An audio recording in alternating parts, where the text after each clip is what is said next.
आदमी पार्टी के दूसरे सबसे बड़े नेता मनीष सिसोदिया की गिरफ्तारी के बाद आम आदमी पार्टी और भारतीय जनता पार्टी के बीच तलवारें जरा खिंच गई हैं। केंद्रीय जांच ब्यूरो यानी सीबीआई ने दिल्ली शराब घोटाले के मामले में सिसोदिया को बीते रविवार को गिरफ्तार किया था। उधर सिसोदिया की गिरफ्तारी के बाद आम आदमी पार्टी का मिजाज भी जरा गर्म है। आज सिसोदिया को लेकर सोशल मीडिया से लेकर सड़क पर हंगामा बरपा है। आप केंद्र सरकार पर विरोधियों की आवाज दबाने का आरोप लगा रही है। बहरहाल सिसोदिया की गिरफ्तारी के पीछे वजह जो भी है, लेकिन एक साधारण परिवार में जन्मे सिसोदिया की कहानी भी काफी दिलचस्प है। अरविंद केजरीवाल से मुलाकात से लेकर अन्ना हजारे के आंदोलन और आपकी स्थापना तक सिसोदिया सबके केंद्र में रहे हैं। नमस्कार, आप देख रहे हैं देश का लोकप्रिय और विश्वसनीय चैनल ए न्यूज टुडे और मैं हूं आपके साथ मुस्कान अजवानी। 5 फरवरी 1971 को उत्तर प्रदेश के हापुड़ में जन्मे सिसोदिया ने गांव के ही स्कूल से पढ़ाई की। इसके बाद आगे की पढ़ाई उन्होंने दिल्ली में पूरी की। उन्होंने पत्रकारिता में भारतीय विद्या भवन से डिप्लोमा किया और बतौर पत्रकार अपने करियर की शुरुआत की। सिसोदिया ने पत्रकारिता की शुरुआत ऑल इंडिया रेडियो के कार्यक्रम 0 आवर को होस्टिंग के साथ की। इसके बाद उन्होंने एक निजी टीवी चैनल में भी काम किया, लेकिन पत्रकारिता में उनका कुछ ज्यादा दिन नहीं लगा। उन्होंने कुछ अलग रास्ता चुनने का मन बनाया। चूंकि वो एक बेहद ही सामान्य परिवार से आते थे, तो उन्होंने आम लोगों के लिए काम करने का कुछ मन बना लिया था। सिसोदिया ने साल 2006 में पत्रकारिता का करियर पूरी तरीके से छोड़ दिया, यानी पत्रकारिता के करियर पे फुल स्टॉप लगा दिया। उन्होंने अरविंद केजरीवाल के साथ पब्लिक कॉज रिसर्च फाउंडेशन की स्थापना की, फिर परिवर्तन एनजीओ को भी बनाया। साल 2013 में दिल्ली में सरकार बनाने से पहले सिसोदिया और केजरीवाल इन एनजीओ के जरिए काम करते थे।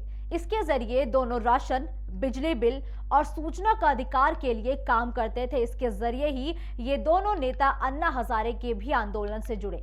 फिर आम आदमी पार्टी की स्थापना हुई, जिसके बाद दिल्ली में आपका राज भी शुरू हो गया। सिसोदिया की केजरीवाल से मुलाकात 1998 में हुई थी। इस दौरान उन्होंने एक्टिविज्म की तरफ का भी रुख किया था। सिसोदिया कबीर नाम का एक एनजीओ भी चलाते और साल 2011 में सिसोदिया अन्ना हजारे के भ्रष्टाचार विरोधी आंदोलन का एक बड़ा हिस्सा बने। इस आंदोलन में जन लोकपाल बिल तक की मांग उठी थी। सिसोदिया आपके संस्थापक सदस्य थे। उन्हें पार्टी के राजनीतिक समिति का सदस्य बनाया गया। 2013 के दिल्ली विधानसभा चुनाव में सिसोदिया पटपरगंज से चुनाव लड़े थे। उन्होंने बीजेपी के नकुल भारद्वाज को हराया था। 2015 में भी सिसोदिया को पटपरगंज से जीत मिली थी। उन्होंने विनोद कुमार बिन्नी को मात दी थी। इस जीत के बाद केजरीवाल सीएम और मनीष सिसोदिया डिप्टी सीएम बने थे। 2020 के विधानसभा चुनाव में सिसोदिया ने पटपरगंज से बीजेपी उम्मीदवार रविंद्र सिंह नेगी को 3000 वोटों से हराया था। सिसोदिया के पास सर्विस, महिला और बाल विकास, कला, संस्कृति, फाइनेंस, योजना, भूमि और भवन, विजिलेंस जैसे तमाम बड़े विभाग थे। लेकिन फिर साल आया 2022, जब सिसोदिया पर दिल्ली में एक्साइज पॉलिसी में घोटाले का आरोप लगा। इस बारे में सीबीआई ने उनके घर पर छापा भी मारा और दिल्ली की नई आबकारी नीति में नियम कानून के उल्लंघन का भी आरोप है और इससे 150 करोड़ रुपए से ज्यादा के नुकसान का दावा तक किया गया है।